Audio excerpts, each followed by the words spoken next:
This is the Tabernacle Podcast with me, Britton Bishop, and you know what? And with Adam Sharp, because the boy's been carrying the podcast lately. What's up, bro? I can't believe you guys keep letting me on here. How many episodes in a row is this?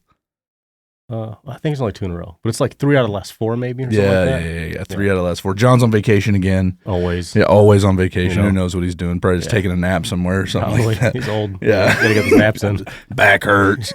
No pillows. I don't know what's going on. So who knows where John's at? Yeah. It's all right. Not here. No. That's what I know. He's not here again. Not here again. Yeah. So we'll just keep going the whole episode. Yeah. Oh, man.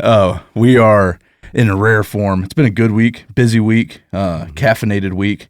But we are joined, well, not for you. No. You're doing great, I'll buddy. do that. I'm not on that drug. Yeah, you're doing great, buddy. Yeah, I'm proud thanks. of you. But we are joined today by the one and only, joined again by the one and only Foster Christy. Foster, what's up? How are you? Oh, it's fantastic. Yeah. We love, Laura and I love coming to our second home Yeah. up here in Buckley, Michigan. We finally brought you when it's warm. Oh, like I've told you guys, for the longest time, we never knew you guys had grass, right? It's just, all we saw was white. Yeah. And came up here in our southern redneck clothes. It's supposed to keep us warm, and I stole your Carhartt jacket. Yep. Never Good. gave it back. Hey, you can have it. That's all you. Yeah, That's all you gave me your coat. So Love it. we love coming up here. 'Cause Good. honestly, and we tell you guys this all the time, it is like our second home. Yeah, good. And we just love the people up here, and they love on us, and it's fantastic every time we come. Yeah, we love it. It's awesome. I know this week's been good, just for me, just for my heart. I think just the time you guys spent on Tuesday with our whole staff, just teaching on just these ideas of intimacy with God through solitude and simplicity and silence and surrender, and just that picture of. And I think as a staff, sometimes as people listening to the podcast, like it can look like those are the people that are locked in all the time and are just in step, doing everything that God's and I think it was just good to sit down and just be reminded of intimacy with God, because it can be hard sometimes as a staff member, Absolutely, to get caught up in the do and not be very much. Absolutely. And so I know for me, I was blessed this week just by you and Laura and your ministry, especially Laura. We're glad you're here. No, it was good. I think just getting to hang out and stuff like that. So and I it's think always you're good. getting a little taste of that too, right? Oh yeah. Now that you're married, Yep. So, man, we like Britton, but we really like we really Hope. like Hope. We really like 100%. Hope. Yeah, For sure. 100%. The other day, I can't remember. Oh, it was yesterday. I had one of our students with me, and I was taking him to his house. He was grabbing some stuff, and we were going for our beach night. And his little brother, he's probably like 3 or 4, comes running outside, and I've seen this kid since he couldn't walk, and he comes up banging on the car window. I roll down the car window, and he looks at me and goes, "Are you Hope's husband?" yeah. "Yes, sir, I am." And he Yes. goes, "Cool." And he turns around and runs the other way. So from now on, bro, that's 100%. From now on, I'll take it. I'll take it. The That's fact right, that she has to, absolutely. I'll take that identity. Yeah, So you definitely I like definitely me. outkick my coverage in that one. So In the married, you've entered into the married way over your head club. yes, sir, absolutely. So, Yeah. but no, we've had you on here a few episodes. Right. Episode 4 and episode 44. The first one we talked about grace, and it was just an awesome. It's kind of been. It's an episode that we return to often in referencing as a church. It's something that shapes, I think, just in your mentorship and discipleship of John and I, it's really just kind of shaped us as men. Your teaching on grace and your book on grace, and just the aspect of living by grace and not just being saved by it, but living by it. And I think it's something that I think if we were to really look down at the DNA of who our church is, it's something that has infiltrated that space. And so it's something we return to often. So if you're new to the podcast, maybe you've jumped in, I would strongly encourage you to go way back, episode 4. The quality is going to be less than because we were sitting at a table with a bunch of stolen goods that I took out of other people's offices. It was pre-Matthew, Corey, Hughes, and Benji, so it was bad. But we had a podcast, so It worked. But no, Foster, you shared and taught on that. And then episode 44, we had you and Laura, and you guys came, and you guys talked about marriage and just and just the aspects of that. And I think it was just so, if you haven't checked those episodes out, I would strongly encourage you. 4 and 44, easy to remember. Did that on purpose? No, we didn't. And now we're jumping in today on episode 111. Yeah, So whatever. math. Yeah. They had 3, so 3, 4, I don't know. But I don't know. I'm lost. But we're going to jump in. I'm excited about this one because this is something that our listeners at the Tabernacle love, and it's changed life stories. Right. And so we've been punched in the face by Foster a bunch of times. So now I want to hear about all the things that punched you in the face that got you to this moment. Change Life Story, Foster Christy, episode 111. So kind of, I don't know, take us back. Where did that kind of all start? Where were you born at, family, and stuff like that? I was born in Birmingham, Alabama. Dad and Mom grew up in Birmingham. Okay. And you being a football player, you'd appreciate this. Dad and Mom actually went to school at Woodlawn High School with Bobby Bowden, okay, who used to coach at Florida State, and, was just world famous. Yeah. And all of our family, a lot of them still live in Birmingham. Mom and Dad were buried right outside of Birmingham. Both of them have passed now. But Dad went to UAB, University of Alabama in Birmingham. And Dragons, right, or something like that? What's their mascot? Is it? I think it's a dragon. Is I don't it? Remember. I don't know. I forget what it is. Yeah. But and then he never graduated. Dad's brilliant. Dad was one of the most talented, smartest guys. Could take wires out on the interstate and make them do something. He's just brilliant. But he didn't graduate. And he got a job with NASA. And so 2 months after I was born in Birmingham, we moved to Huntsville, Alabama, which is about 2 hours north in Alabama from Birmingham. And Dad, that generation, Dad worked for NASA for almost 40 years. Jeez. Wow. And what did he do at NASA? we moved. He was this is another thing about that generation. Right. That people would ask me, he said, well, what does your dad do at NASA? And I said, or where does your dad work? What does he do? And I said, he's a systems engineer. And then I found out from Dad's brother, his youngest brother, well, Dad was a guy that if something went wrong, when they were shooting rockets off all the time, going to the moon, Dad was the guy. If a technical difficulty during the countdown, he would see it and he would stop the whole thing. Huh. Wow. And I found out that one of the atomic bombs, Dad was involved with that. They put him on an airplane with the pilot. He's the only person on the airplane. And they flew him to do something, whatever he did. Jeez, that's crazy. Yeah. And this is all from his younger brother telling me all this. Wow. But that generation, they just didn't talk about it. They didn't brag on themselves. And so we just knew he worked for NASA. And that was about it, And, the guy who established it, Werner von Braun, we had a chance to meet him. And Dad took us out there to see mock-ups of the space shuttle, which is just unbelievable, as a kid. And so we'd go to Cocoa Beach sometimes. We'd go for a month during the summer. Dad would go to work. We'd stay at the Satellite Motel on Cocoa Beach and 30, 40 yards from the beach. And we'd go out there and just, it'd be like a baked potato. You just have oil on you. There's no suntan load. Just oil, And I would stand out there and just watch those rockets go off, and the beach would just shake. It was unbelievable for a kid. Cool. Yeah. Yeah. It was cool. And we watched some go up, test shots, and they'd go up and blow up and fall in the ocean. The whole ocean would turn orange. Wow. And at that time, you had no idea your dad was in there in control. Right, right. And, to show you what these astronauts were made of, there'd be sometimes, and you can imagine all the components, especially on those big Saturns. And something would be going wrong. It wasn't anything major. And Dad would, getting ready to stop everything, halt everything. And some of those astronauts would say, they called him Chris. His name was Jim Christy. And so they called him Chris. They'd say, Chris, let it go. Don't stop it. Let it go.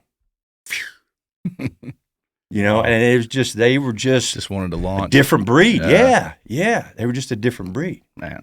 And so we moved to Huntsville, and I still go to our old house. Laura's mom and dad still live in Huntsville, right outside of Huntsville. And when we go, I go by my old house where we grew up. It's a rental property now.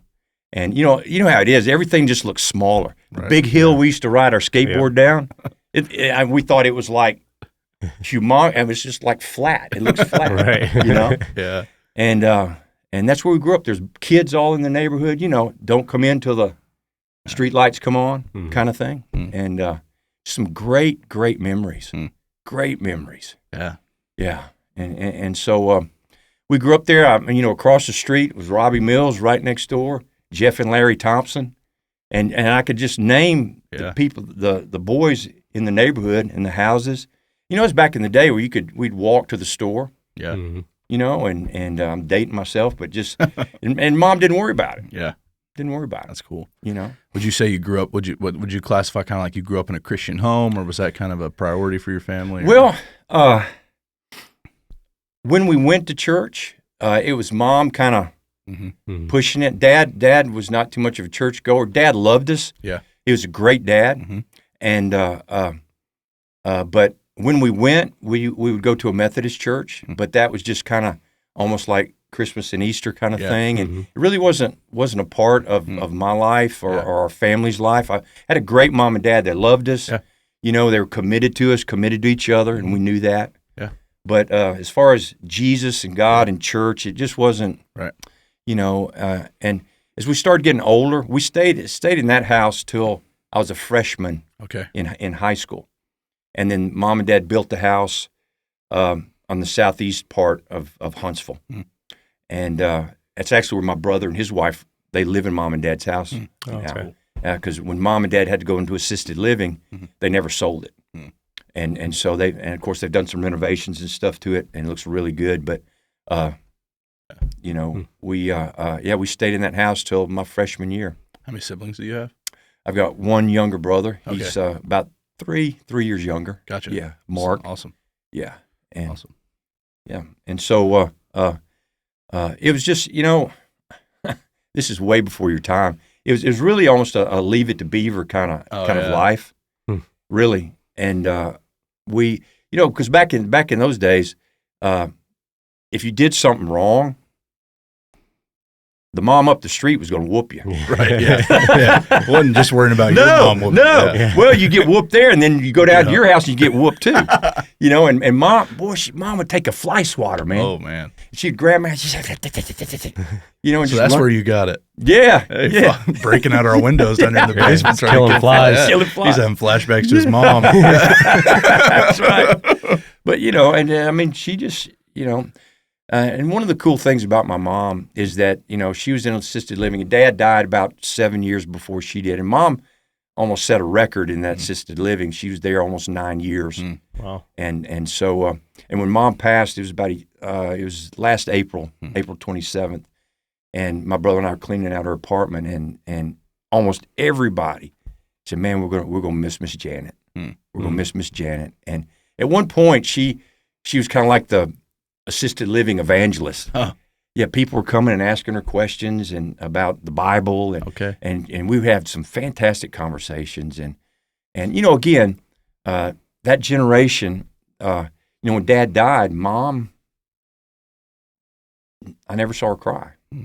I said, "Mom, I never saw you cry." You know, when Dad had open casket there, and she was just had her hand on Dad's face. You know, just kind of stroking his face. And I said, "Mom, you never cried?" She said, "Well, I cried back by myself, you know." Yeah. And it was just the way they did it. Yeah. But, and Mom, you know, you had to do certain things within the assisted living. And Mom really couldn't do it that well. Yeah. And they knew that, but they loved her. And I told the director there, I said, "Listen, I know Mom couldn't do certain things, but I said, I really appreciate you letting her stay." And she said, "Well, we love Miss Janet, you know." That's cool. Yeah. And it was just really awesome because Mom went down fast. She did. Yeah. But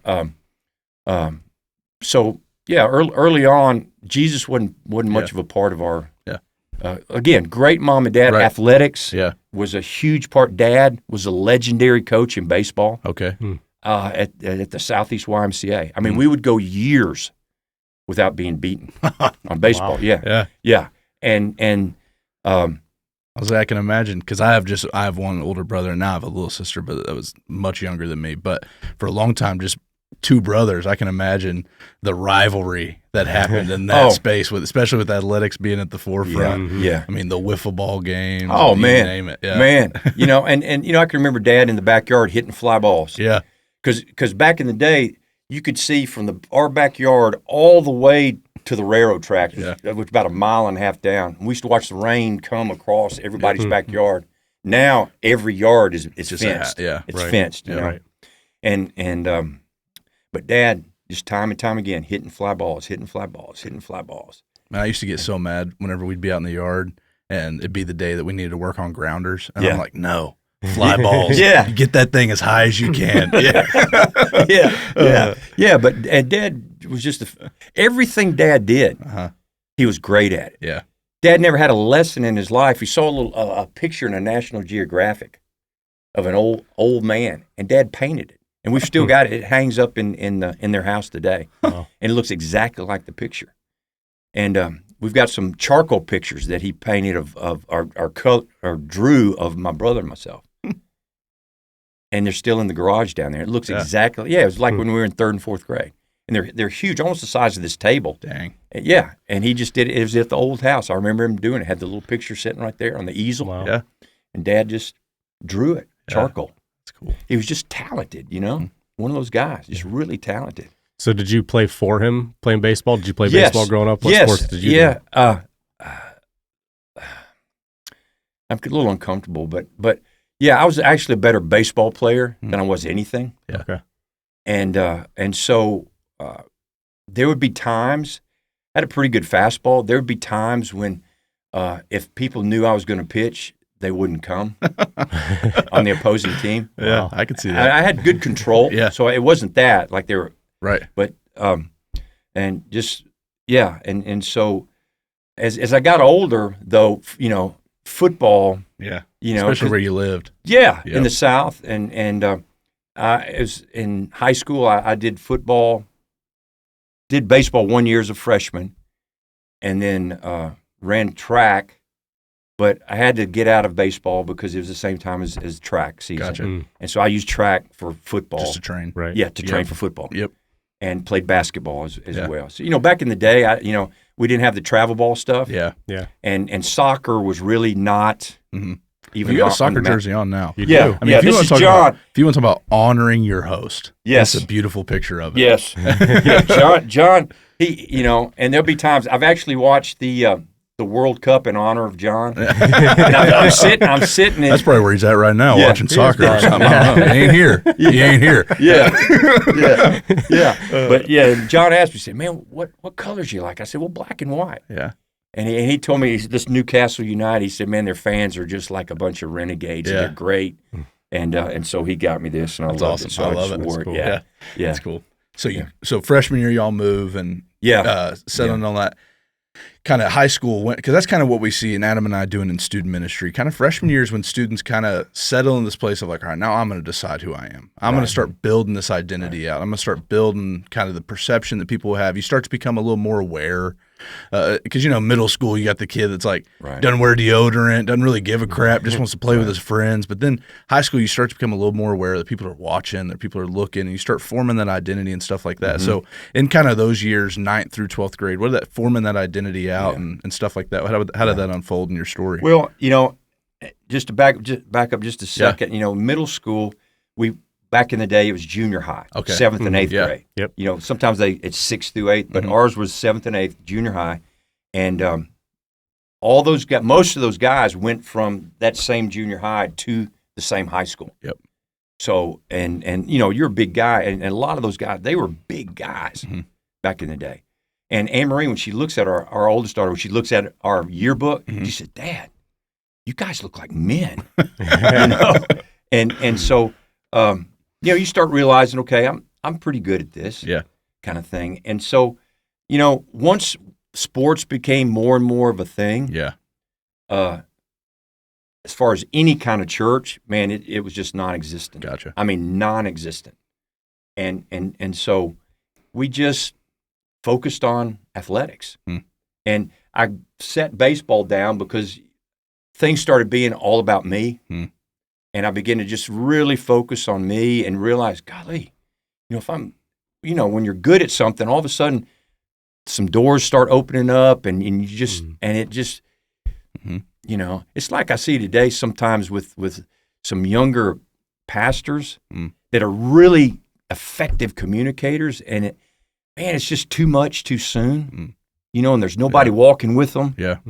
And it's just too much accolades, too much this, and anyway. Yeah. And so our freshman team in football, before the year ever started, we said we want to go undefeated, untied, and unscored on. Wow. And we did. Dang. Geez. We're one of the few teams in Alabama history that nobody ever scored on us all year. I think we played 9 games. That's incredible. They never, yeah. Well, I mean, there's a lot of luck living under Christ's kindness. There was a lot of luck. I mean, a whole lot of luck. I mean, like a couple of times, went right through their hands in the end zone kind of thing. Yeah.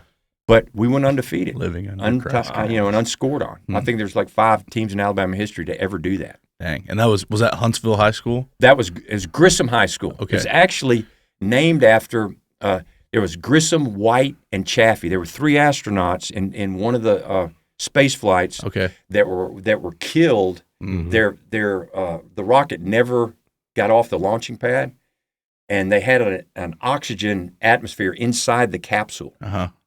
And there was a spark, and it just flamed, and they were killed. Okay. And so because they have that big NASA facility there in Huntsville, they named schools after Gus Grissom, White, and Chaffee. Gotcha. So and ours was Gus Grissom High School. Gotcha. Okay. And it, back in the day, we're talking, we graduated in '76. I mean, our graduating class was 700 something. Hey. And we had, I think, around 2,000 people. Yeah. In the high school, back then. Yeah. So it was a big draw for sports and that kind of thing. And it's like Friday Night Lights. Yeah. Mm-hmm. When Fridays came at our football stadium, I mean, it was packed. Yeah. And that was the place to go. Yeah. And so we do our freshman year and then go to my sophomore year, and second week of practice, I break my ankle. Mm-hmm.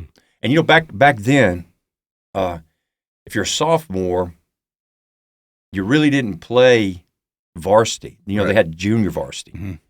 But several of our guys we had some great athletes.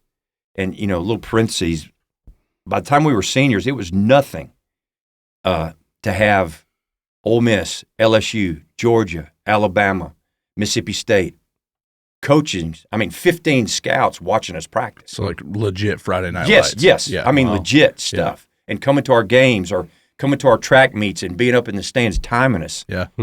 College coaches timing us on our events. And so I broke my ankle the second week of practice and was out the entire time. And, man, it was when you get injured, it's like you're a non-entity. Yeah. But the thing, Britton, God still was not. Never on the table. No, it was never, I never, sometimes you get in that season of injury and you start contemplating and thinking, but I never did. Yeah. It just wasn't. It wasn't even on the radar. Which makes me curious because you're in the South. Yeah. So was like Christian culture a big thing there, or is Alabama different than kind of where I exist? Again, I know it was years difference, but right. So like, because my assumption of the South is like you guys prayed before your games, you had a chaplain, you did like right. Like that's kind of the assumption I have. Right, but no. No. I mean, Laura, she had a great church, Whitesburg Baptist Church there that she went to, but I just never was youth group a big deal back then to people? Well, you had, it was huge. Okay. Just so much so, I can remember that the school would call her church where she went to make sure schedules didn't conflict. Huh. Man. Can you imagine? Listening to this, Miss Heron? Buckley, you hear that? Yeah, you hear that? Yeah. And, which doesn't happen today. Right. No. And so, but, and I just went through it's kind of like when you go from high school to college. Yeah. And you were the big fish, now you're a little fish in a big pond kind of thing. Mm-hmm. And man, I just felt like a nobody. Yeah. When you broke your ankle. Yeah, when I broke my ankle, I'm on the sideline. What position did you play? I was a quarterback. Okay. And and second week of practice, a guy hit me right low. Is that before the red jerseys? Yeah. No safety for the quarterback. Yeah, right. No safety for the quarterback. And hit me right on my left knee and just turned my foot kind of in like that and broke the bone right on top inside my ankle right there. And actually went for about a week. We were thinking it was just sprained. And I was just still kind of trying to jog on it and that kind of thing. And then went to the doctor. He said, son, man, this thing almost broke all the way through. That explains a lot about Foster. Yeah. And so, and you know how it is. Oh, I mean, 100%. you know. Well, there's that whole piece too where it doesn't matter how bad you're hurt. You feel like you're letting everybody down. You Right. feel less than. Right. The coaches are looking at you like, well, you going to practice or not? And you're like, I mean, there's nothing I want to do more, coach, but it hurts. Yeah. And they don't give a crap. I mean, they're not interested. If you're not performing, then, and I think that probably, I mean, that shaped a lot of my perspectives and stuff like that moving forward. So being hurt is one thing, being injured is another thing, right? Yep. Mm-hmm. Yep. Yeah, it's two totally different categories. I mean, you're almost happy when the doctor can finally categorize you as injured, and it's not just, oh, Foster's limping you're around. A pansy exactly. Yeah. Exactly. Yeah. And so, but you still at this point, there's no. Mm-hmm. Was like surgery on the table or anything like that, or was it just a natural? No, it was just they casted it. Yep. Put a cast on it. You know, this was back before they did the surgery all the time like they do today, or put a pin or anything. They just put a cast on it for like 8 weeks. And, you know, when I came out of that, you know, I was thinking, okay, I'm just going to get out of this and I'm just going to start running. Right. And, man, when, you know, my ankle was about the size of a toothpick. Right. And as soon as I put pressure on my toes, that Achilles just felt like somebody was driving a nail in it. Oh, it was painful. And so you have to go through the rehab and all that. But just God and Jesus was still never on the radar. Yeah. And, you know, I just we went to the state playoffs that year. And I was able to suit up later in the season. But, you know, that was pretty much my sophomore year. And junior year, I played running back. And just loved it. You know, loved it. Loved the contact. Yeah, I mean, you know, as a lineman, you know, it was just, but I had a lot of bad habits in my life too. Yeah. You know, a lot of things start coming your way as athletics becomes a priority and you're decent at it. And there's just some things that start opening up for you. I mean, I got stopped multiple times by the police. And when I showed them my driver's license, they go, "Oh, I know you.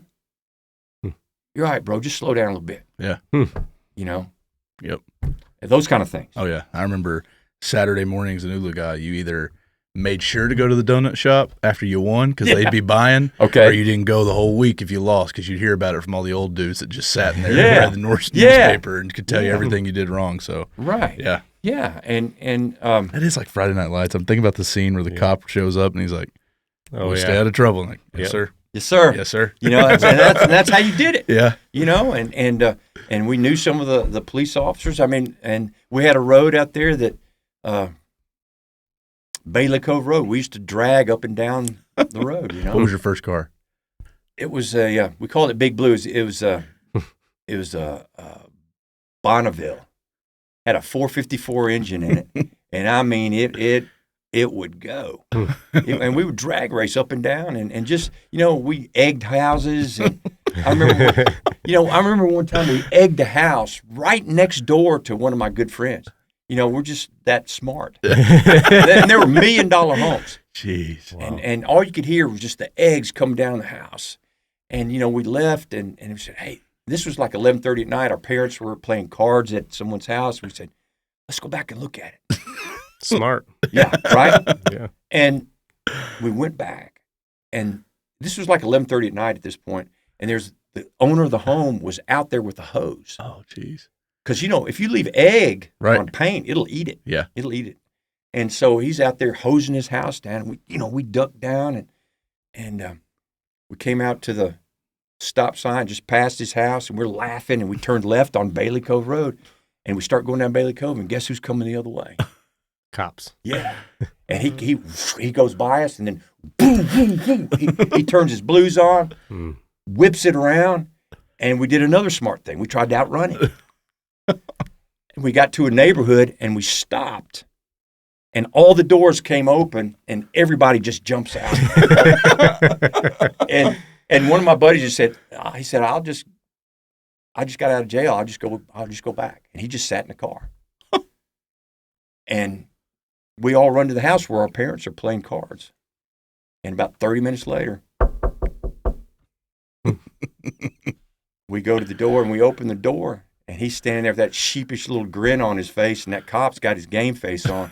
And he said, "Boys, where are your parents?" You know, and I'll never forget the drive home. Dad never said a word. He never said a word. And we're driving home, and I'm sitting in the back, and all he did was just turn around and look at me. And then he turned back around. And, bro, I melted. I mean, I didn't start weeping, but it didn't hit me till he turned around and looked at me, Britton, and it was just like boom. Yeah. You know? Mm-hmm. But, you know, that's just some of the things, the stupid stuff invincible. You do. Yeah. Yep. You start feeling bulletproof. Yep. And unfortunately, and you know, so you go junior year and then senior year, and it's just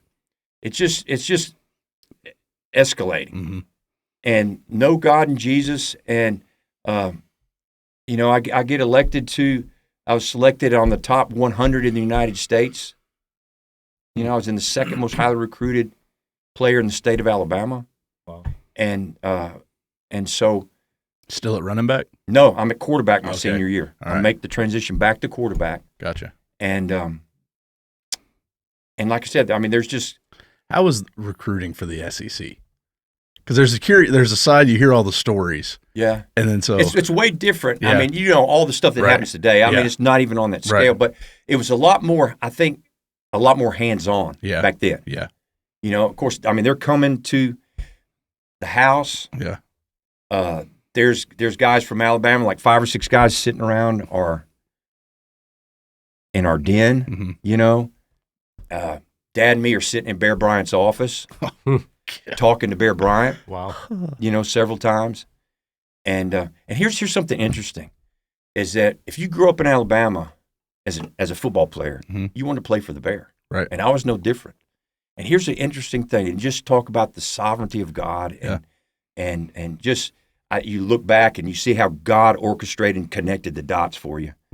The whole time I visited Alabama, and I wanted to go there, and then when I visit, the whole time I'm there, Britton, I was not a Christian at the time. It's like, I'm not supposed to be here. I'm not supposed to be. I was so uncomfortable. Yeah. The guy that recruited me, Lewis Campbell, was awesome. He loved Jesus. His wife was awesome. They had sat down and had dinner. I mean, he was just a quality character guy. Yeah. And they couldn't understand. He said, "Well, I thought he said he wanted to go here." But when I visited, I'm not supposed to be here. You know, and I look back and, you know, there's no telling what would have happened. Right.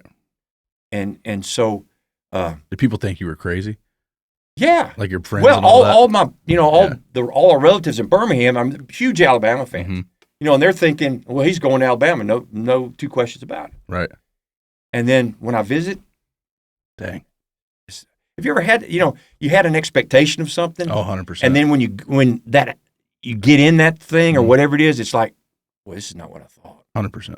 You know, I think I can relate to there were certain schools that you show up and you're like, this is it. And then you like, oh.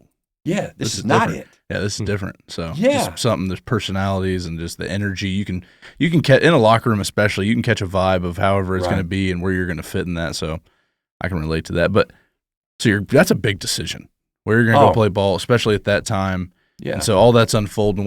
As you're looking at making that decision, what would you say was kind of influencing where Foster's going to go next? Like, what were you kind of the lenses you were looking at that decision through? Was it just football? Yes. Yeah. Okay. Yes. Yeah. I mean, football became the god. Gotcha. Football became the god. You know, the other sports I played, that was just something to do to stay in shape, you know, as you go through the year. You know, it was none of the travel ball. Right. So you just went from one sport to the next back then. Yeah. And so it was all just, you know, just kind of leading everything to football. Yeah. And so, and still, God and Jesus not even on the radar, nothing, not at all. And I never went to church at that point. I mean, we're not involved at all.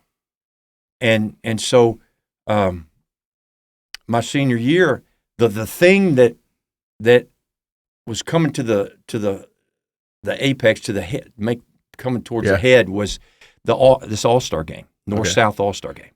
My dad and I went, watched it several years, and I said, I want to play in that. And because I was such an arrogant jerk, I want to get the MVP of that game. Yeah. You know, because it was all about me. Mm-hmm. It was all about me. And so I got the letter in the mail. Hey, we want you to come play. We had the best team in the state, did not win the state. Mm-hmm. Had multiple guys, like I was telling you, multiple guys signed scholarships, went everywhere. You know, I went and visited Tennessee, which was unbelievable. Yeah. And just visited certain schools. Ole Miss. Came down between Auburn and Ole Miss. Okay. And guy that recruited me from Ole Miss, quality guy. And Coach Harold Wheeler was his name. Great guy. And what was interesting, he said this. He said he knew how things were going to pan out. Mm-hmm. And he said if he goes to Auburn, this is what's going to happen. Mm-hmm. And he said the scenario. Yeah. And it did. Mm-hmm. It did. And because you don't realize there's a lot of politics involved. Oh, yeah. In college football. Especially SEC. Yeah. You know, and so anyway. Yeah. And it got the letter to play in the game, the high school all-star football game, and went, and it was just practice twice a day. All these guys, it was just north-south. You know, you didn't have all these other all-star games. That was it for the state. Yeah. Just this one north-south. Yep. Mm-hmm. And so. So that was before the days of the Under Armour, all that, all that, all Gotcha. these games. You didn't have it. And so we just I imagine that's probably a well-attended one then, if that was coaches everywhere. Oh, yeah. Yes. And did you sign before that? Yes. Okay. Yes, I'd already committed to Was Auburn. it still January, February date for signing all that? Yeah. And I'd signed with Auburn, and we got a picture of Coach in there in our den. Why was it Auburn over Ole Miss? I just felt great about it. Just a feeling, again, yeah. I'm not. There's thing. no. Yeah, just a feeling. Yep. I felt comfortable there. I felt like this was where I was supposed to be. Yep. And so, yeah. Gotcha. And I love the guy that recruited me, Dave Beck. Coach Beck played defensive back at Auburn, and so, signed with Auburn. There you go. And so we go through all the practices, with the All-Star game, and I mean they worked our behinds off. I thought it was just going to be like chilling. Yeah, just chilling. It was not that hot. It was hot, and ironically, it was in Tuscaloosa. Okay. Yeah, it was in Tuscaloosa. We played in Denny Stadium there. Dang. Yeah, and man, it was hot, and so one night we had a voluntary meeting, and I don't know how I ended up there. But I roamed into this meeting. The guys were just sitting around, and one of our coaches just stood up and started sharing his story. And Britton, I'm just telling you, I it was just, again, the sovereignty of God in my life. And I'm just sitting there, and the guy right next to me, John Knox, just starts weeping. John went on to play linebacker at Alabama. And one of the coaches, Danny Salmon, who, little parentheses, I found out, because I wanted to find later, wanted to find him and his wife. Yeah.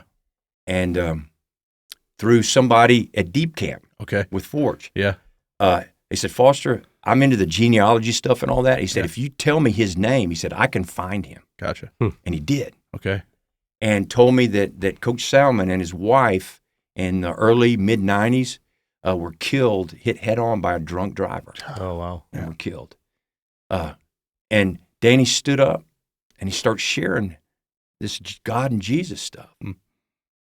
And for the first time in my life, it was like a knife stuck me in my heart. And for the first time, I realized I was lost. I was empty, and I needed forgiveness of my sin. And Jesus was the only person, the only way to be forgiven of that sin. And he didn't say anything about justification, about church membership, or about, and I love what Alistair Begg says, that the man on the middle cross, well, why are you here? To the thief. Yeah. And the thief says, because he said I could come. Yeah. Yeah. And there was none of those big church words. It was just the realization I'm a sinner and I'm lost and I need a Savior. to forgive me. That's cool. And I said 3 words that night. I said, Jesus, save me. Jesus, save me. And, something interesting, I talked to you guys about prison ministry and stuff. And I shared my story at prison years ago. Yeah. And there was an 80-year-old man, an inmate, and underneath his sobbing, he'd been in prison more than he'd been outside. Underneath his sobbing, you could hear him say, Jesus, save me. Jesus, save me. Jesus, save me. Yeah. And that night, it was July 29th, 1976. And the game was the very next night. And guys, it was horrible. I already signed with Auburn. Yeah. Head coach was in the stands. And I don't know if you've ever seen this. I've never seen it before or since. Okay. Playing quarterback, okay? The center, you know how the center turns the ball. Yep. The quarterback gets under there like this. Yeah. Well, I understand that concept, but not very many under center snaps happening in my era of football. Yeah, but you get it. Yep. And this center, his team, because you got guys from all different teams, when they would snap the ball, instead of turning the ball sideways, they would just snap it straight back up underneath, and their quarterback would clamp his hands around the ball this way. Have you ever seen that? No, that sounds stupid. Yeah. And so he would, I guess muscle memory thing, I would get up under him like this. He would revert back to just, okay, and he would snap it straight. You're just getting the nose. I'm getting jammed in my fingers. We fumbled all night long. And late in the fourth quarter, I started crying. I was about that point, probably to kick him in the shorts. Well, I was sitting on the bench, and I'm thinking, okay, God, I've lived this incredibly disobedient life. I said, are you big combat boots and skies getting? Yeah, that's what I was thinking. And I just realized that right then God was not changing. He wanted to say, no, I want you to just change not your intensity, but the priority that football has in your life. Because football was God. Yeah. It was. Yeah. It was. And even back then, even more, the emphasis of sports today is just, but, and I just want you to change the priority. That's cool that even just one day later, that thought is already shifting in there. Yes. And just the Spirit's prompting me that way. And, did you have a conversation with anybody coming out of that? Like, coming out of that moment, like, did you find that coach or that coach, a mentor, or guy that went on to play tight end at Alabama? His name was Tim Travis. He was like John the Baptist kind of Christian. Okay, high school. We're high school kids. Yeah, and I can remember when Mom and Dad drove up in the parking lot before the game. Yeah, and Tim and he walked with me out there. I'll never forget. He ran to Mom and Dad to tell them, "Hey, Foster surrendered his life to Jesus' call in his life." He ran to him. And so, just there was immediate camaraderie with him. And here's something interesting. We played a benefit basketball game later, Auburn, Alabama kind of thing. And during that time, he shared with me that he was having some real challenges in his walk with Jesus. And it was interesting. I had a chance to encourage him. Yeah, that's cool. Just the same way he encouraged me. And so, but this was like 3 weeks before I'm going to Auburn. Gotcha. And I just said, God, I've got a lot of bad habits in my life. I said, I can just keep living my life and no one would ever know. Or we can do this God and Jesus thing, but I need help. Yeah, I need some help. And I'm just telling you, that night, you can relate. When I stood up, I didn't know all the justification and all those church words. Yeah, but I knew that there was a peace in my heart like I'd never had before. I knew I was forgiven. Yeah. That his blood had cleansed me and washed me and forgiven me of all my sin. Of all my sin. And I was just, I won't go into all the details of all the habits I had, and everything, but it was just, had a filthy mouth. Yeah. And just, man, God, I just said, Jesus, I need you. Yeah. I'm getting ready to go to Auburn. I said, and I'll never forget. Back in the day, we had athletic dorms called Sewell Hall. Yeah. And we had a game room down there, ping pong table, pool tables down there. And I was playing ping pong with a guy. And I'd seen a Bible in his room. So I just figured he was a Christian. Mm-hmm. And I said, how long you been a Christian? He said, about 3 years. And we kept playing. And then he goes, how long you been a Christian? I said, about 3 months. Hmm. And right then we put our paddles down. And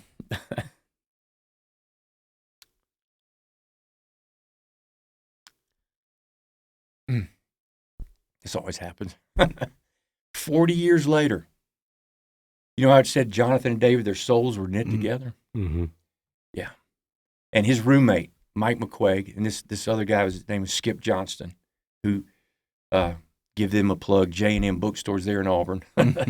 His family owned J&M Bookstores. And 40 years later, those are two of my closest Christian brothers I've got, two football players. That's awesome. Two football really players cool. that God brought into my life, because I'm just telling you, man, I needed help, man. Yeah. Mm-hmm. I did. So what would be your encouragement, I think, for maybe if somebody's listening to this that's in that stage of they're new to this, or maybe they've been doing it for a second, but they've been doing it alone? Yeah. And so what would be kind of your encouragement to those individuals maybe listening that are in that space? How would you kind of speak into that? Yeah. I wear this men's fraternity thing, and this is my prison bros. Mm-hmm. It's got a verse on it, Proverbs 27:17. It says, as iron sharpens iron, so one man sharpens another. And, we were talking about it earlier. Just the importance of men being in my life it's saved me at times. And these two guys, I can't overemphasize the importance of, we were talking about it earlier, of the brotherhood of men with men. Yeah. Mm-hmm. Because for me, it was so valuable. Golly, as iron sharpens iron. So there was Britton, there was so many rough edges on me. Mm-hmm. And I needed somebody speaking into my life. I needed somebody to challenge me, to encourage me, to uplift me. And when my flesh kicked in, hey, I want to look at this, or I want to say this, or I want to be with this girl who's not a Christian that wants to be with me, but no, I don't think you need to go that direction, kind of thing. And love me enough. Yeah. That's the thing for today. Some people say, well, you don't judge me, or no, it's loving people enough to speak into their lives. And it's like we talked about in our podcast on grace. Yeah. Grace sometimes doesn't look like grace. Like my book says, grace has blood on it sometimes. It's no less grace. But it doesn't feel like it. It doesn't look like it. But it's loving enough to really embrace the other person and walk through the ugliness of life with them. And these two guys have done that with me. And as I've moved through my Christian life, God has emphasized the importance of men's ministry. Confused men confuse society. Yeah. That's so good. And so God brought these two guys early on, because there was women constantly going in and out of the athletic dorm. We had curfew, but you know. Yep. And so there was all kind of temptation, and having these two guys in my life, man, just kept me on the straight and narrow. I'll share this. Yeah. Just to show you how kind of raw I was. We had a guy that was he said he was a counselor, kind of helped us with our academics and stuff, and we didn't like him. And so we're up on the second floor, and he came up there, and there was 4 floors in an athletic dorm. We lived on the second floor, and he came up there, and me and a friend grabbed him, knocked him down. So after I was a Christian, okay? We knocked him down, grabbed him by his ankles, and he grabbed one ankle, I grabbed another ankle, and we held him upside down off the second floor.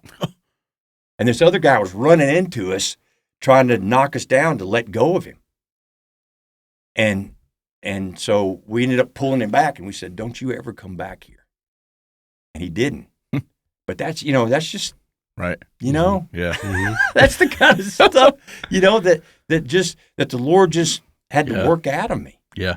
and just compassion for people and loving God, loving people, and so. But that's having those guys in my life. Yeah, just that's good. It was invaluable. Yeah, I remember.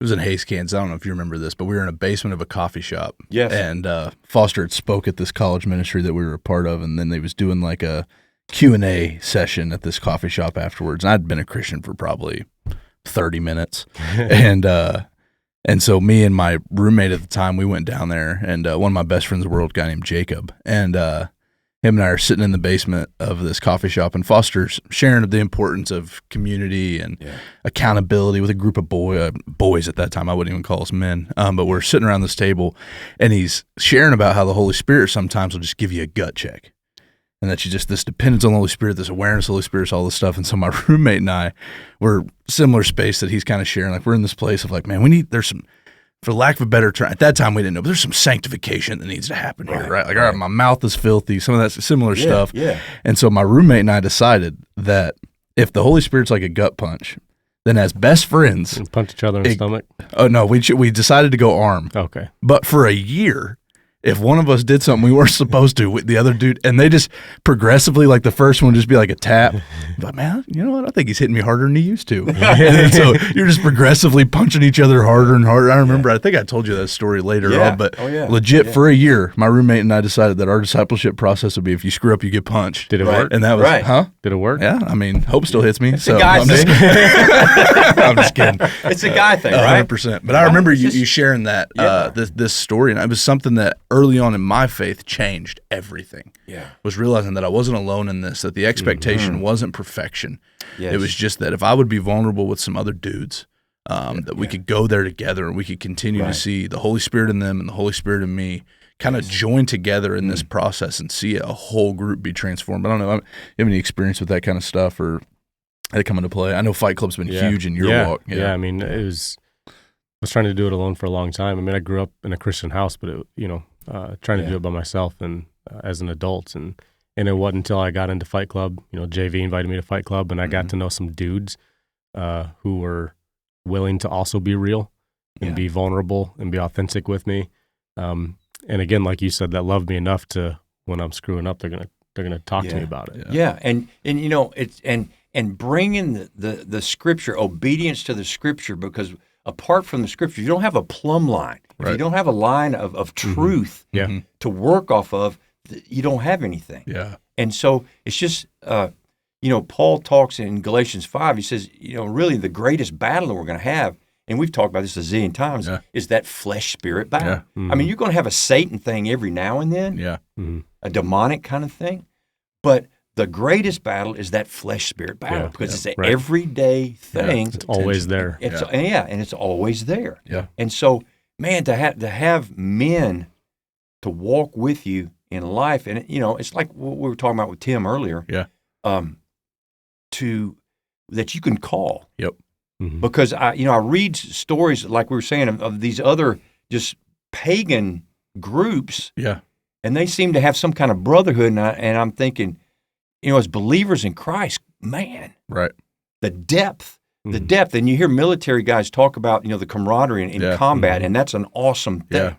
But I'm thinking, we have a thing to the marrow of our bones and our soul that we share in common through the Spirit. Yeah. I mean, what a deep, deep kind of fellowship and camaraderie that we have. Well, I think we see it played out well, too, in Paul and Peter's interaction when Peter's getting kind of confused on, so what rules are we following and what rules aren't we following, when who's around and what's not around. Yeah. And Paul calls him out. Yes. And I think we see kind of that picture where he's like, no, this is the standard we live to now. This is the plumb line. Yeah. This is the truth. Yeah. Yeah. And I think that the best articulation I've heard of it is true friendship is somebody that will fight with you, for you, and against you if necessary. Yeah. And I think that's nowadays friendship has just became this idea of proximity.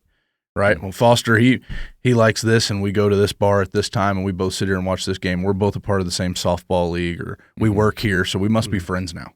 Yeah. Right. And I think that we've kind of the value of true friendship has kind of been stripped away because we've just boiled it down to proximity, like kids at the playground. Right. Yeah. Oh, you like swings? I like swings. We must be best friends now. Yeah. And so I think the value of deep friendship is just unmatched. That's what I'm hearing you kind of communicate, Well, and Adam, you as well. Yeah, and you're being in the military and stuff. I don't know if you had some of that there, but it's my two Auburn friends. I mean, that friendship is forged in blood, in sweat, in tears. I don't say that to just be kind of a metaphorically. No, I mean I'm talking literally in death. Yeah, we've experienced death together in multiple ways, and so the depth is not just something that we talk about. I mean, it's a reality. Yeah. And I can remember some of the challenges in talking with one of my friends, and a challenge that he had, and I called him. I said, hey, do I need to come see you? And he would always say, oh no, I'm good. You know, if he was good. Yeah. And I said, do I need to come? And he goes, that'd be okay. Mm-hmm. And I knew right then. Yeah. I'm going. My brother needs me. Yeah. My brother needs me. That's good.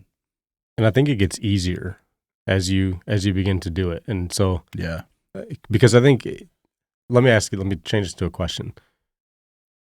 What do you think it is that stops men from being able to be vulnerable with each other, to dig into those deep, intimate, real, raw relationships with each other? Well, I think it's the same thing as the same reason we don't pray with our wives much. Mm-hmm. Is that type of thing exposes, for example, the prayer. I think it's because women, not because they're more spiritual, but they're just made different and emotionally and nurturing and all that. And when we pray, man, it's such an inside job through the Spirit that it exposes the inner chambers of our hearts and makes us spiritually naked. And we're not comfortable with that. Yeah. You know, we're just not. That's why you see in a restaurant, you see 10 women around the table, talking. Men don't do that. We just don't. Just make fun of each other. Yeah. It's easier. Make fun of each other. But it's just, there's an intimacy thing there that we talked about, on Tuesday, that I think the more you're able to go intimate vertically and understand God as your Abba, as your Father. That's so good. And Jesus constantly, talked about I and the Father are one, and through the book of John, I and the Father are one. And they hated him for it because that means he was God. And you can't have that intimacy with Abba. This is Yahweh. This is the one true God. You can't do that. Yeah. The rabbis, no. He's way up there. You can't have that intimate relationship. And I think, Adam, is the more we do it vertically, you're going to see the importance of doing it horizontally. And because you're able to go this way vertically and experience God's grace and his mercy, it's just, it flows out of you in the way you live the Christian life and the way you love people and the way you talk to people. That's good. And God has helped me because I think we're all recovering legalists to a degree. Yeah, 100%. And I was such a performer, as we've talked about many times. Yep. And a lot of that athletic illustration does not translate into Christianity. No. Some does, but a lot does not. No. Not healthily. Not exactly. Good point. Yeah. Not in a healthy way. Yeah. And so it's man. I don't want to sound unmanly, but to falling in. I think everybody knows you're a man. This will win the podcast. But just falling in love with Christ, that kind of love is going to flow out of you. Yeah. The Scripture says, you want to know what's in somebody? Stand next to them. Out of the mouth come the issues of the heart, the Scripture says. And so what's important to you is going to come out of you. I'm just thinking about us arguing about coffee the other day in Foster's Prayer. It's like, these idiots, man, they need to read their Bibles more. Yeah. If you weren't so wrong about coffee, you'd be fine. But no. But here's the thing, and this is one reason I love being around you guys, because you guys joke a lot, you laugh a lot, and that's not me, right? Really.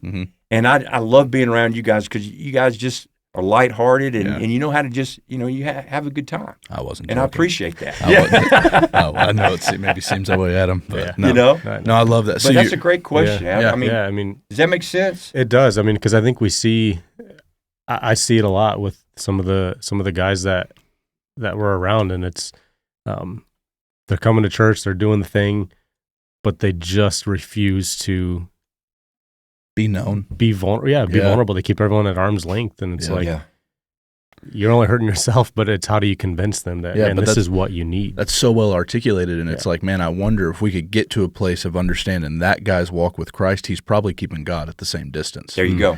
He's probably not going there in his own relationship with Christ, and so he doesn't even understand the value because he hasn't actually experienced it for himself. That's I mean that's that word picture for me of, I mean the more deeply I'm being known by Christ, the more deeply because I know the value of that relationship, and now I can understand the value of other relationships. But I think that's very I really that articulation really helps just as you look at guys, and now you know.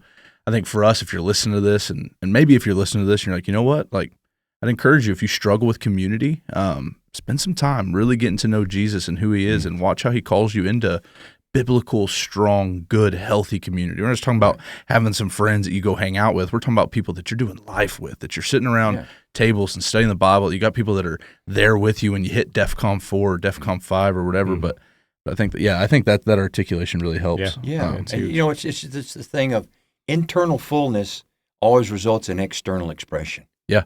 You know, and you see throughout the book of Acts about Peter, it'll say, then Peter filled with the Spirit, and you always see an external expression after it says filled with the Spirit. Yeah. You know? Well, I think about even like in you and I's relationship, how many times you call me and be like, you good? Yeah, I'm good.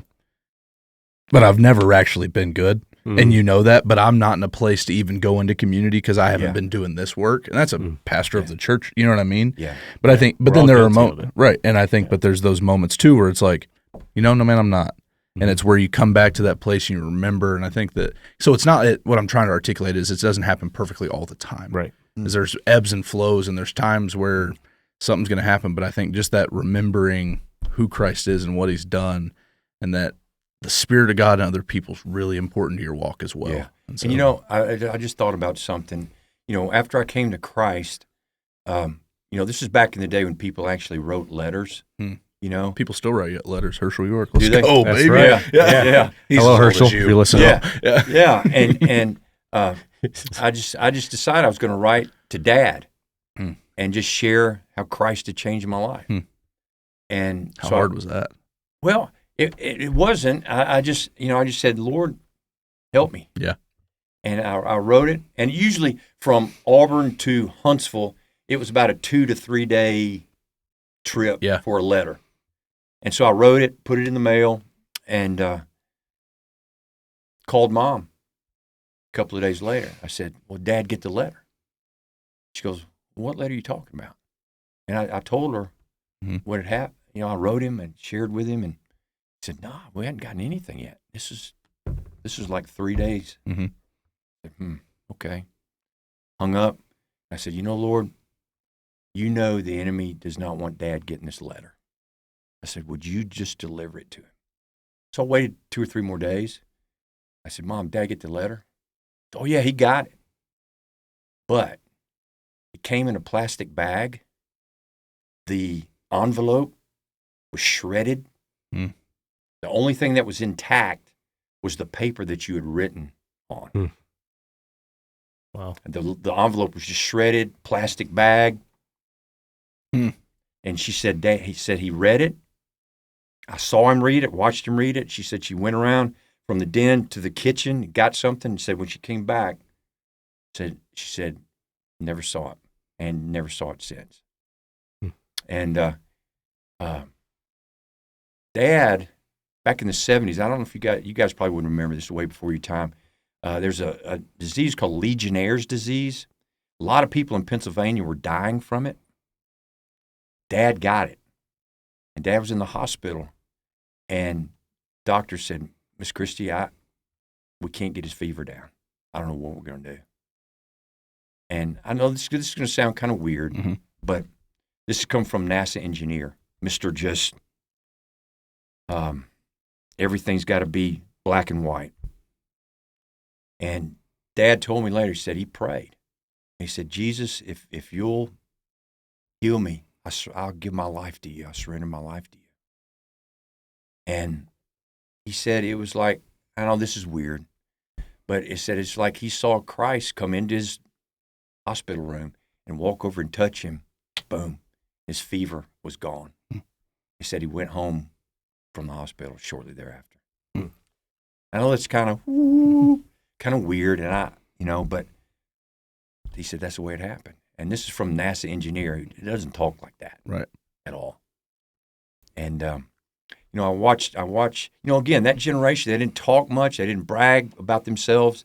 Were you in college when that happened? Yes. Okay. Yes, and I saw a change in Dad's life. He started reading the Bible. He got a big print Bible, and he started reading. And Mom, before Mom died, I would ask her, Mom, that Jesus is in your heart and that He's forgiven you. Son, I do. And so, it's just been a great comfort, obviously. Yeah, that's awesome. Yeah. And so to see where I was and where, I see God's just sovereignty. Yeah. Right? And how He connected the dots and just orchestrated my life. Yeah. So when did you meet Laura? Because there's a story here, I think. Yeah. Oh, Laura and I have known each other since kindergarten. Okay. Wow. Okay. Laura grew up in Anniston, Alabama, which is 2 hours from Huntsville. Her family still has family in Anniston and different areas around Anniston. We went to kindergarten together, went to elementary school together, went to high school together. And she... big high school, though. So did you, know each other? Yeah. Okay. Yeah. Okay. And we actually... You can't call it dating. Right. Right, in junior high. Right. Yeah, my first kiss. Okay. And she swears somebody... Paid her. Or bet me that I wouldn't kiss her, but it wasn't that way. And so, and then we got to high school, and Laura was a believer, and if she was sitting right here with us, she would say this. Yeah, she was a believer, surrendered her life to Christ at 9, involved in church a lot, but as she grew up, flesh tugged, and she had her church friends, had her worldly friends. Yeah. And just kind of pulled her away. And she dated me in high school. It was not a good thing. That was not good. And about our junior year, we broke up. And and she did her thing, and I did my thing. And she went to Alabama on a voice scholarship. Okay. And I went to Auburn and received Christ. And one of her friends who she went to church with, who went to Alabama, said, "Hey," or I don't know if she went to Alabama, but she told Laura somehow through a letter or through a call, hey, did you hear that Foster Christy gave his life to Christ? And Laura wrote me a letter. And she said, please forgive me for being such a bad testimony and witness to you in high school. And we started corresponding, and I called her. And she said, the first time that you called me, that I was scared to death. But she said, after I talked with you for about 2 or 3 minutes, she said, I knew it wasn't the same person I used to know. And we began to correspond with each other. And what transformed Laura's life, Bill Bright had a teaching. It's what I teach now. It's just, it's the same stuff, but just looks different, about the Spirit and allowing the Spirit to dominate your life, and what the filling of the Spirit and that teaching and that truth from Scripture. And as opposed to, I need to try harder, I need to do better, I need to check all the boxes and be a good Christian. And so that transformed her life, allowing the Spirit to live through her instead of her trying to live for God. Yeah. And we started praying. She came to Auburn, and bro, we sat in a car. Big Blue? No, what Big Blue? It was we sat in a car out on the drill field at Auburn, where the band used to practice, for 3 hours, and all we did was talk. And if you'd have told me that before, I'm gonna sit in a car with a woman for 3 hours and all we do is talk, ain't happening. And that's all we did was talk. And long story short, she ended up transferring to Auburn. All of her academic stuff translated and transferred, and she ended up transferring to Auburn her last 2 years. We felt like, Yeah. it was two total. I never would have thought it's two totally different people coming back together. Yeah. Mm-hmm.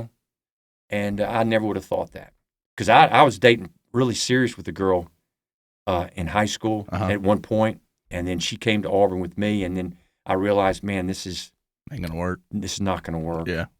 And then Laura and I, just two different people coming back together. And I mean, you guys know her. I mean, I'm in way over my head. She's smarter than me. She does so much. She does so many things so much better than me. And with our ministry, Life on Life, she, with the platforms that we have, and I can't do that technology. I mean, I've got my master's degree, but I can't do it. And if Laura dies, I mean, it's over. With that platform. But she is just so awesome, and you guys know her. And I'm not just trying to build her up. She is. Yeah, she is. She is, and way better than you. Absolutely. Yeah, absolutely. It's that thing. We like Foster, but we really like Laura, right? Exactly. And so to see just that, two different people, and here we are. This October will be 42 years we've been married. Praise God. That's cool. And that's awesome. Yeah. I think my favorite thing about Laura was I just learned yesterday. We were taking y'all to lunch, and Adam and I were like, we're going to let Laura choose. And I said, hey, Laura, there's this place downtown. They got great sandwiches and salads. And she goes, oh, I'm not a salad girl. Yeah. Praise God. Yeah, give me some meat. Exactly. Give me some meat, As man. a hope on our first date, she ordered a burger, and I was ready to propose right there. Oh, listen. Laura's favorite thing, bacon wrapped filet, baby.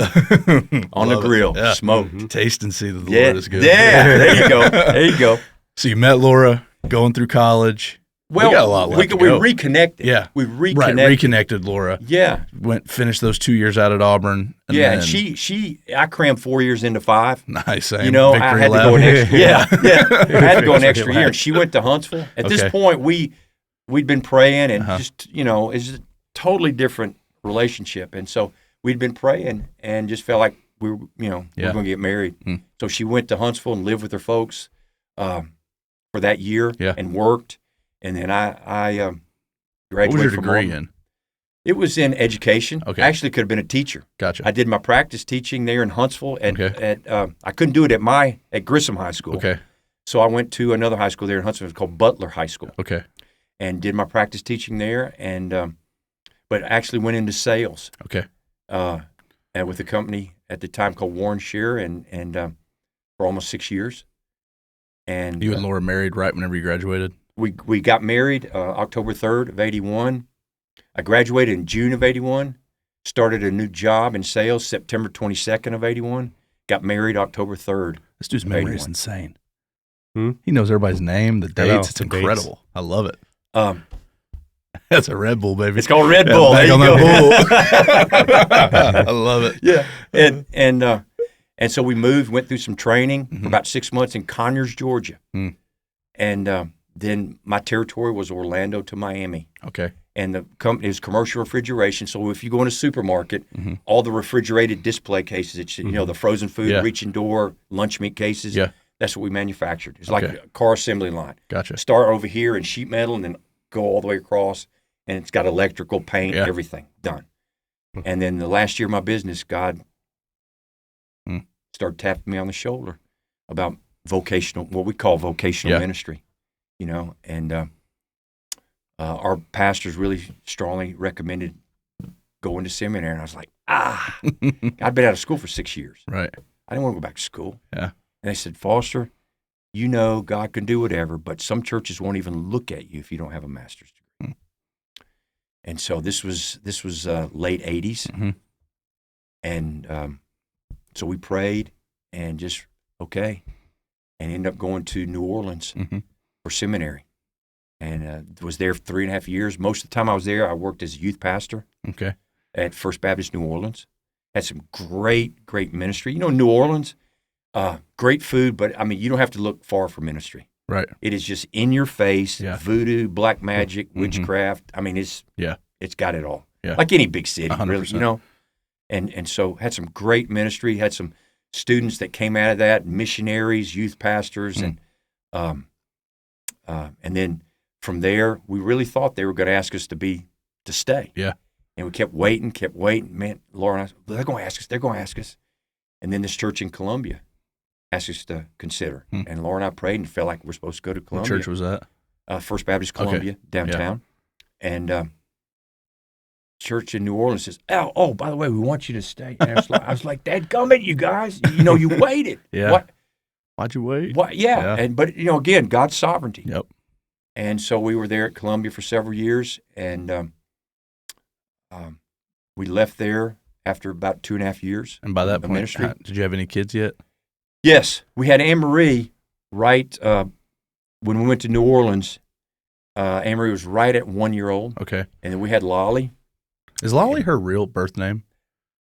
It's actually, how we do in the South. Yeah, 100%. Hyphenated. Yeah. So Anne-Marie Christy. So Anne-Marie is hyphenated. Yep. Their family names, hyphenated. And Lolly's actually Laura Ellen. Okay. Okay. And but they started calling her Lolly, and that's nobody knows her except by Lolly now. Yeah. And you've met her, our girls. No? Never. You've never met them? Mm-mm. Anne-Marie is so much like Laura. Okay. Has that olive complexion. They're both beautiful gals. But Anne-Marie is just sweet. Yep. And Lolly's the same way. But Lolly's more like me. Lolly's still in that stage. If you want to beat her, you got to kill her. Yeah. She's that competitive. But here's the thing about Lolly. She's got a really tender heart. And she loves to help people. She loves to speak into people's lives and be there for people. And Anne-Marie, here's the thing about Anne-Marie, though, that you would not think, because she has that sweetness about her. Anne-Marie is just as competitive. They're running cross country, one meet. And Laura and I are standing there at the finish line. And I'm seeing all these girls at the finish line that Anne-Marie always beats. And here they come. They're finishing. And I'm like, where's Anne-Marie? And right on the back there, about a quarter of a mile, there was a long stretch that just circled around to the finish line. And I turn around, and I see Anne-Marie crawling on all fours. And found out later that Lolly passed her by and was going to stop, and Anne-Marie said, no, just keep going. And so I run back there to Anne-Marie and help her up. And fortunately, it was not one of those scorching South Carolina days. It was kind of like it's been here, a little breeze blowing and relative, kind of had some coolness, or it would have been over. Yeah, don't say that's Northern Michigan people. It's scorching here. Oh, is it? Okay, it feels like fall to us. It's too hot. And so she stood up, and she just had a cold, and oxygen flow was just not good. And I said, and we walked, and I said, breathe deep. I said, baby, you're gonna finish this. And she said, Dad, she said, until you said that, I hadn't even thought about finishing the race. And so she got her breath, and then she just jogged on around that little turn back there, and it came around to the finish. But if she had to, Anne-Marie would have probably crawled on her hands and knees all the way around to the finish line, because that's what's up in her. Yeah. But you never know, because she's so sweet. Is Laura competitive? Laura is. Is there a difference between competitive and tenacious? Because you know what I was telling y'all about the platform things? Right. Laura was just tenacious. She would not give up. No quit in her. She wouldn't quit. And because she says, I'm going to learn this. I'd say there's a difference, because I'm probably more competitive than I'm tenacious, because I'm of the breed of, if I don't think I can win, I probably just won't play. You won't do it? Yeah. But Laura's tenacious. Yeah. And she just, she's going to take it and finish it, and she's going to do it until I get it done. Yeah. And I just so appreciate that in her. Yeah. Especially when it came to the platforms that we were using with Life on Life. Yeah. But I can't believe you guys have never met Anne-Marie and Lolly. Yeah. But and Lolly's about to compete in a CrossFit, a statewide CrossFit event this week, and we're actually going to go see her. That's awesome. And you going to watch it? Yes. That'll be cool. The one she competed in about a month ago, she won it. Wow. It was more of a local, which if you placed in certain. So if she wins this one, does it go to national? Okay, which is the CrossFit Games. I don't know if it's that big. Okay, but she won the whole thing on the local level. Yeah. And Lolly's got just her cardio. she's got a cardio engine, man. Yeah. And she's pretty strong, but some of those CrossFit gals are just outrageously strong. Yeah. But Lolly's got the cardio. But man, it's been awesome. Lolly's husband is a chiropractor. Yeah. And they left their chiropractic group in Dallas and moved to Greenville, South Carolina. Okay. And so he's starting from scratch. And it's been awesome to watch them trust in the Lord from scratch. Yeah. From scratch. And Lolly's husband, Austin, is just loves Christ.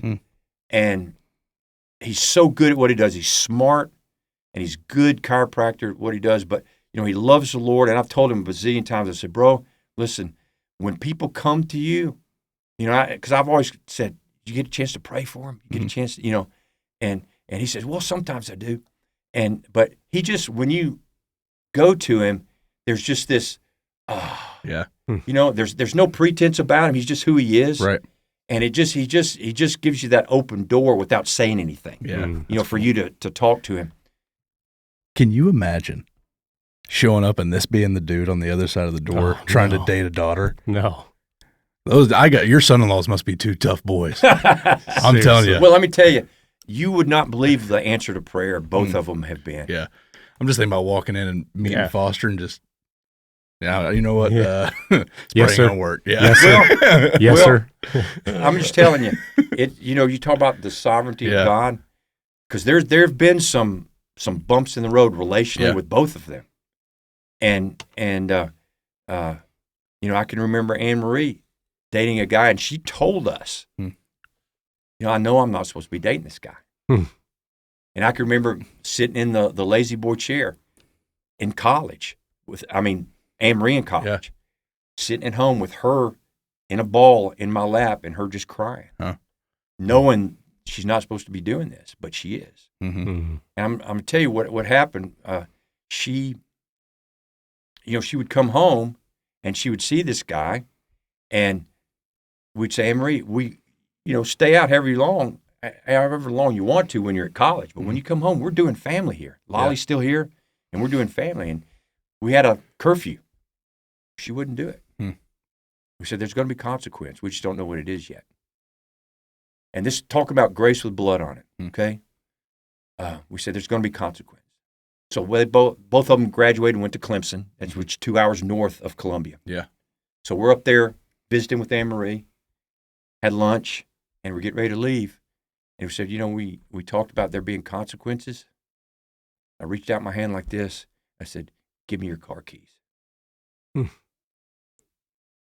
And y'all, I'm telling you, man, right there, that 19, 20-year-old girl, she just melted and just began to weep right there. And we kept her car for, 2 or 3 months.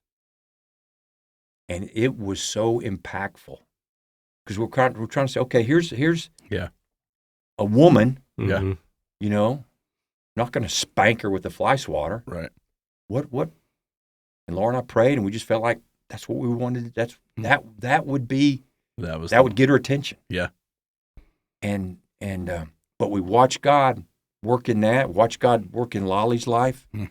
And Lolly went through some hard relational things, dark. Yeah. And she's given me permission at times to share some things. And get emotional. I watched Lolly grow and trust.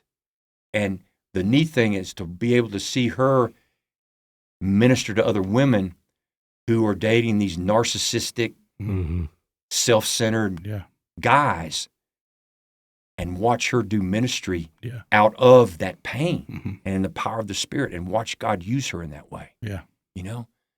Beauty to ashes. Ashes to beauty, right? Yeah.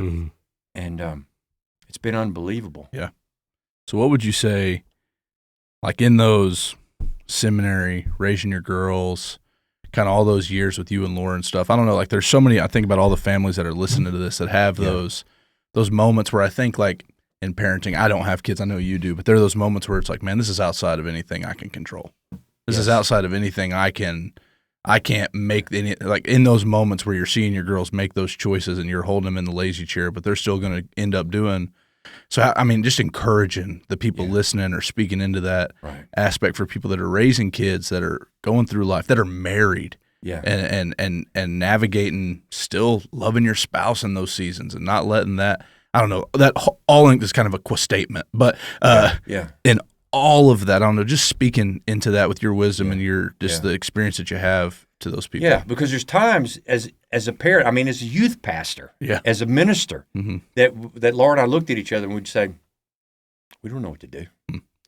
And I remember something, rules without relationship equal rebellion. And there were times that we would look at them and say, guys, we don't know what to do either. But remember this, we love you, and we're all on the same team. We're all on the same team. Gotta write that. And so, it's the same way with Christ. The religious leaders tried to put a lot of rules, and they even made up extra ones, right? Yeah. And said, no, you can't have that relationship with Abba. That's too intimate. You can't do that. And so the people just rebelled because they realized, I can't do this. It's overwhelming. And God's not a father who overwhelms his children. Right. And so I think the relationship, especially through the teenage years, when they think you're really stupid, and then they get to college and they go, man, mom and dad are smarter than I thought. They knew more than I thought. It's just a lot of it. And especially as dads, I would encourage the dads to remember that you're the leader. And moms, remember this too, that it's not a question of value as far as mom and dad, and it's a question of order. Because God set it up for the man to lead and the woman to encourage and pray and help and just be such a vital part. It's the equality's there, right? Not ability, it's responsibility. Yeah, it's God had his order. Yeah. And in the garden, that order got fractured because Adam just stood, watched, and listened, and he did nothing. What? Adam, man, I'm telling you. Yeah. But that order was fractured. Yeah. That order was fractured. And so I just encourage moms and dads to be not only to be with your kids, but to understand their development. And as dads, okay, in this season of life, it's important for me to be like a coach. In this season, it's important to be like a mentor. And in this season, it's important for me just to kind of sit back and answer questions. And because right now, we don't, unless they ask us things, we've taken some advice from some older friends of ours. We don't just, hey Marie, you and Tyler need to get Titus over here. You need to, we don't do that. Right. We're not that helicopter mom or dad. Yeah. We don't do that. We don't speak into things unless they ask us questions. But I just think it's so important to understand the development of your kids. There's so much good material, biblical material. And for dads, again, confused dads, confused society. It's so important. And Lord willing, if you guys have kids and you've already got kids, to be actively involved and never underestimate your words. Even now, Emery and Lolly, they're 36 and 33. Even now, sometimes when I say stuff to them, they go, wow, Dad, thanks. Thanks, Dad. Appreciate it. The power of Dad's words, okay? With little man out there blowing on that horn, like you do. Never underestimate your words. Just praying with him at night and him hearing you pray. And we talk about this all the time. I encourage dads, pray with your wives. Pray with your kids. Don't have to be 30-minute prayer. Right. But yes, be actively involved with your children, spend time with them, but also have a plan. Yeah. Have a plan of with your son that you're going to do certain things just you and little man, right? That he and dad go off and spend some time and they talk and he hears you talk about Jesus just in normal conversation Yeah. as you're walking, as you're fishing. Yeah. That kind of thing. Yeah, I remember, I think it's probably four years ago or so, you were here, and you just stopped by our fight club. Yeah. And yes. And I remember you talking about just the weight that a father's words has on their children. Mm-hmm. And I've never forgotten that because, Yeah. I mean, I'm raising two sons, and Yeah. Vincent's gone through stages that were hard. They're frustrating, and you're getting upset, you're getting angry, whatever. Mm-hmm. And I've tried to remember that. I haven't always done it well. Right. Yeah. But I remember that the weight of my words are they're gonna hold on him. Yes. And so Yes. that's huge. Yeah, and something else too that we tried to do with our girls is when we messed up and just did something, just like, oh man, I can't believe I did that. Right. You go to them and say, Anne-Marie or Lolly, just, man, Dad, I blew it. Forgive me. And for them not to say, oh, it's okay, Dad. Yeah. That's okay. Yeah, it's all right. No. But to look at us and teach them to say, I forgive you, Dad. Yeah. That's huge. I forgive you. I've had to apologize to Vincent so much that he'll remind me now, Dad, you should say sorry.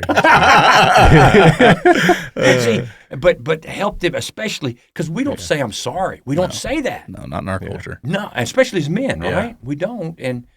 But just to teach those boys to be this. I love Stu Weber, former Green Beret, and in his book called Tender Warrior.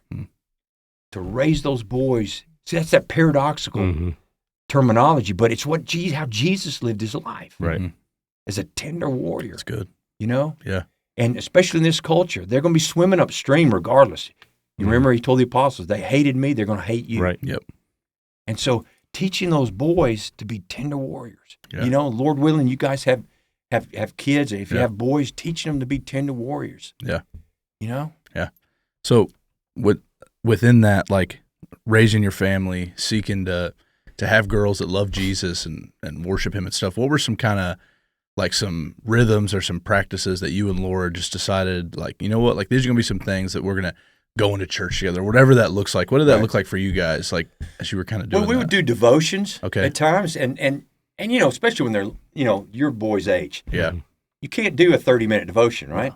Right. And so when they got to where they can read, we would have them just read some scripture. Yeah. Or like when they're little man's age, we would say, okay, we would talk about faith and trust. And what's little man's name that was blowing on the horn yesterday? Vincent. Yeah. You could say, hey, Vincent, you're at the dinner table. You finished dinner. Hey, Vincent, stand up on the table. Get him to stand up on the table with his back to you. Say, I want you, put your arm, fold your arms, close your eyes. I want you to fall off the back of the table. Dad's back here. He's going to catch you. And, and then, and you just teach about trust. Now, did any of the girls ever do it when you weren't there? No. They may have. Yeah, that might be the difference of boys. Vincent will be in there. Yeah. All right, let's see if Dad's good now. Yeah. I know what we're doing tonight. Yeah, he's swan diving. Falling off tables tonight. Yeah. But, stuff like that, that's interactive. And I think, too, praying. And Lolly, when she had a little thing going on, a little speech thing going on, and I can remember she would say, and Lord, help mommy feel better, help daddy feel better. And, but just, I think, praying, it's just developing that habit now, you and Hope, praying together often. Doesn't mean you have to, not every day, but making and not just a habit, but just sometime during the course of a day, you and Hope just praying about certain things. Yeah. You've got things to pray about. Absolutely. And you and your beautiful wife, Sam, just praying together. Guys, I can't tell you how important that is, and just how they know, because what you're doing, you're banking spiritual trust. Yeah. That Sam's going to know, okay, when this thing happens, I can trust that Adam is going to be looking to Jesus. That's good. And so you're banking that trust. Right. Yeah. And so, and two, when I was in upstate New York speaking one time, I asked a guy, this was a long time ago, and I said, I'm relatively young, new married, have a couple of little girls. I said, what would you tell me as a young dad, father, husband? He said, bro, let me tell you. He said, I'm pretty, I spend pretty spendthrift, you know. I spend just recklessly sometimes. And he said, my wife has saved our behind multiple times. And he said, I would tell you this. Listen to your wife. Listen to your wife. And I'm still seeking to do that, you know, after almost 42 years of marriage. Because you guys are like me. You guys have great wives. They're awesome. They love the Lord. And nobody is for you and loves you other than Christ like they do, you know? Mm-hmm. Yeah. And so I would encourage you, and those, people that are listening to us right now, listen to your wife. Because I know Laura just, she loves the Lord, wants what's best for me. Yeah. I was going to ask that. So, because we have a lot of listeners that are female audience as well. Yeah. What are some characteristics that maybe Laura led with as a mother and as a wife that you look back on and you're like, man, I'm thankful that she stepped in and her character shined through in these moments? Like, what were some of those things that you remember her intentionally doing that? Yeah. One huge scenario was when I got testicular cancer at seminary. And, okay, I'm going to die. And Anne-Marie was little. And just Laura's stability and trust in the Lord and praying for me. Because I'm at seminary, I'm going to school, trying to be a husband, a father, a student. I was youth pastor at the time. And so, and then bam. And so Laura's stability, and sometimes it's almost, even now, periodically, I would feel like we would almost in competition with each other sometimes. And, but Laura has her willingness to be filled with the Spirit, or in other words, to be controlled by the Spirit, and her growth in that area. And I would encourage the wives, because part of the curse is not only the increased pain in childbirth, and we kind of stop there, but we don't say the other part of the curse for women is they will seek at times to usurp the husband's authority. And Britton, I see that all too often. And it's because men are passive. Right. Sociologists tell us that spiritually and socially, men have a tendency to be passive. And so they're passive spiritually. The woman detects that, and they want to just take charge. Well, he's not doing it, so and then the order's fractured again. Yeah.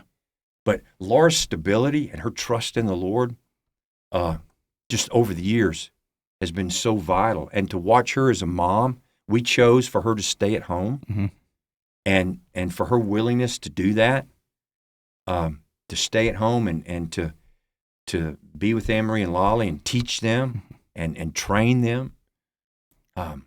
That's something that we've lost. Yeah. And I saw in Orlando, I saw a lot of single moms that couldn't stay at home. They had to work. Yeah. So I'm not going to hammer on that that hard. Yeah. But we just chose to do that because we were together, had the freedom to do that, and we did that. And so I think her stability and her willingness to love me and encourage me, we were talking about this the other day, some coaches, I don't know why they feel like just dogging you all the time is encouraging. Yeah. And so to have a wife that is encouraging, wow. I mean, it's just like, and that encouragement hits different as a dude, doesn't it? When Hope tells me something, doesn't it? It's completely different than if you say it. Right? I mean, because she's the one I want to live. You know what I mean? And getting to hear it from her. Oh, that'll make you run through a brick wall. Won't it? If she told me I could do it. That's what I'm saying. Yeah. And so, wives, I just encourage you to encourage your husband. Yeah. Because it's such a breath of fresh air, just what Britton was saying. It's so it fills your lungs, and like, man, I could run a marathon. 100%. Right? Yeah. And but to see her stability, to see her commitment to the Word, much more than me. Her I'll be getting up and she's down in the little gold chair that we got from Sam's Club, down in the den. Every morning, I could see her sitting in that chair, reading the Word. She was involved in, I don't know if you guys, if they have it up here, community Bible study. It's like BSF, okay. And they just focus on the Word and teach the Word. Yeah. And it's just a fantastic ministry, community Bible study. And she was a leader in that for years. And just, and I can remember Billy Graham saying often, the Bible says, and we've gotten away from that. Yep. We've gotten away from that. It's just man's wisdom, man's philosophy. This is what Paul said you need to get away from. Yeah. And that's what I appreciate about the tab. Yep. Is what Paul told Timothy. Preach the word there in Ephesus. Mm-hmm. You got all these, you got women getting saved now, and he didn't know what to do, and he didn't go to seminary, but he said, preach the word, Timothy. I know you're getting discouraged, but preach the word. Yeah. Yeah, that's good. Yeah. I love that, man. I don't know, there's just so much that we could keep going for hours and hours, but you'll be back. But I think there's just so much to glean from this podcast, just in committing to Christ and surrounding yourself with biblical community. I think just a commitment to continue preaching the word to your family, in your relationships. And trusting God and being controlled and filled with His Spirit and allowing that to lead and guide your life. But I don't know, man. I just appreciate you. Thank you so much. Yeah, I love you guys, and this, absolutely. I've said it, and Laura and I mean it. This is like a second home for us. Yeah, I mean, you guys are family. You guys are family, and it's been great to reminisce and just share my story, and just how God and His sovereignty, just how He chose me. I'm coming from that more of a reformed perspective, and He chose me before the foundation of the world. Yeah. And just I've never been the same. Yeah. It's been that, like you said the word, the sanctification process. Yeah. Of growing and struggling but what is it, Romans 5 that talks about that the produces something. Yes, struggle produces character, which produces hope. Produces endurance, which produces perseverance. Yes. Yeah.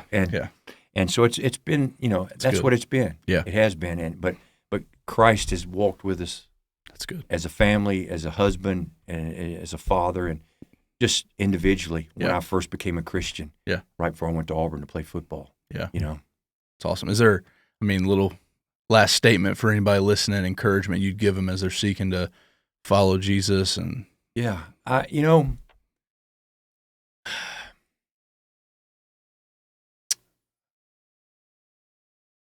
I would say I would encourage Christians. The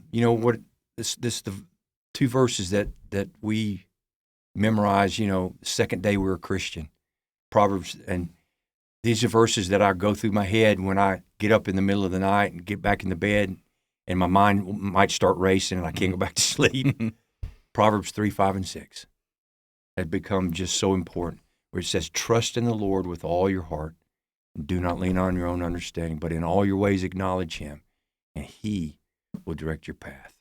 And what I told those men out in Colorado a few weeks ago, I would say to those who are listening right now, just remember to say 3 words as a believer the rest of your life, and seek to embrace these words. Jesus said it, Moses said it, Elijah said it. Those 3 words are taken from a Hebrew, or transliterated from Hineni, the Hebrew word Hineni. And those 3 words are, here I am. Be willing to say, Lord, here I am. Yeah. Here I am. I'm yours. I surrender. Here I am. And it will be challenging, be some of the most difficult times. It will be some of the greatest depths of grace and love and intimacy with your Heavenly Father that you've ever experienced, being willing to say those 3 words. Good. Yeah. Yeah. Thanks for being on. I can't tell you how much you and Laura mean Samantha, and we're just every time you guys come, it's a blessing. And we look forward to it. So, and we we got you. Yeah. We got changed life story to college, so we'll have to do we'll do part two after next that. time. Yeah. Hear about what happened after seminary. Yeah, exactly. Yeah, well, no free shout-outs. Red Bull. Foster would love a sponsorship. Yeah. He likes the yellow ones. The yellow ones in particular. So no free shout-outs. Red Bull. It's summertime in Michigan. I haven't had very many brats from the Dublin store, so my Wellston fam that's listening to this, no free shout-outs. But I'm just saying, if you're grilling out, you need a good, nice little brat. I hear the Dublin store's a good spot. I don't really remember. I haven't had one in a year, so. I had one a couple weeks ago. They're phenomenal. No free shout-outs. Phenomenal. Love it. Man, Foster, we appreciate you, man. Thank you, Benj, guys. thanks for riding through it, brother. And Tab family, thank you so much. We're starting our Titus series here soon here at the church. We'd love for you to come join us in person. Remember, Camp 23 is coming up. If you haven't signed your kids up for that, VBS is coming up in August, and baptism. So Tab family, if you're listening to this, we love you. We're excited that you're a part of the family. And if you're listening to this and you're not around, but this has become a resource to you, thanks so much. But we encourage you, find a local church that you can go to, that you can belong to, that you can be known and have community in. And until next time, this is Adam and Britton, Benji and Foster, signing off.